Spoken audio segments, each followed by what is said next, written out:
Hi, I'm Steve Albini, and we're here in Studio A of Electrical Audio. Steve Albini, the legendary Chicago audio engineer who shaped the sound of indie and alternative rock across 5 decades, died on May 7th of a heart attack at age 61. Albini worked with alt-rock icons like the Pixies, the Breeders, and PJ Harvey, underground acts like Silkworm and Slint, and fronted influential noise rock bands Big Black and Shellac, but he's best known for recording Nirvana at the height of their fame. His 1992 letter to the band, outlining his outlook on the recording process, is legendary in its own right. It's a great letter. But it is a I'll do it, but here are my conditions letter. The letter was written right before he was officially tapped to produce the pioneering grunge band's third and final studio album, In Utero.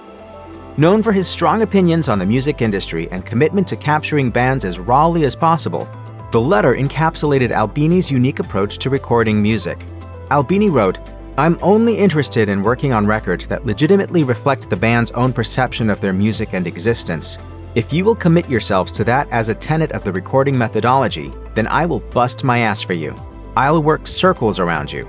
In his letter, Albini immediately set himself apart from producers and engineers who view records as projects with several factors, the band itself being just one of them. He wrote, "My approach is exactly the opposite. I consider the band the most important thing, as the creative entity that spawned both the band's personality and style, and as the social entity that exists 24 hours out of each day.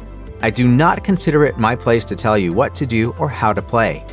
Albini admitted that while he would voice his opinions in the studio whenever necessary as part of his job, he said the band's choice of sound and direction was ultimately theirs.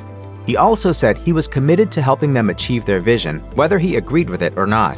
Albini also touched on recording and mixing, telling the band that 99% of its sound should come from the basic take and that remixing is for the talentless. Albini also made clear that he did not use the same techniques and sounds for all of the bands he worked with. Instead, he used what he believed was best for each project, putting his own interests to the side. He wrote, "Predicating the recordings on my taste is as stupid as designing a car around the upholstery. You guys need to decide and then articulate to me what you want to sound like so we don't come at the record from different directions." Albini's letter also made it clear that he wasn't trying to capitalize on Nirvana's fame, as he told the band, "I do not want and will not take a royalty on any record I record." On its face, it's absurd. I work on a record for a few days, and then for the rest of your life, you have to keep paying me? Just over a year later, in December 1993, Albini penned a piece for The Baffler and echoed similar sentiments in his signature caustic style. Notably, he took aim at producers who use meaningless words like groove, punchy, and warm. Producers use these words disingenuously, he argued, to make bands believe they understand the craft. Meanwhile, he wrote, major labels exploit artists and cheat them out of their earnings. In Utero sounds nothing like a record made by millionaire rock stars, whatever the band member's current financial status may be. Ultimately, In Utero was a critical and commercial success, though label pressure saw singles Heart-Shaped Box and All Apologies get remixed, and the whole thing was remastered to soften Albini's signature sound, much to his dismay.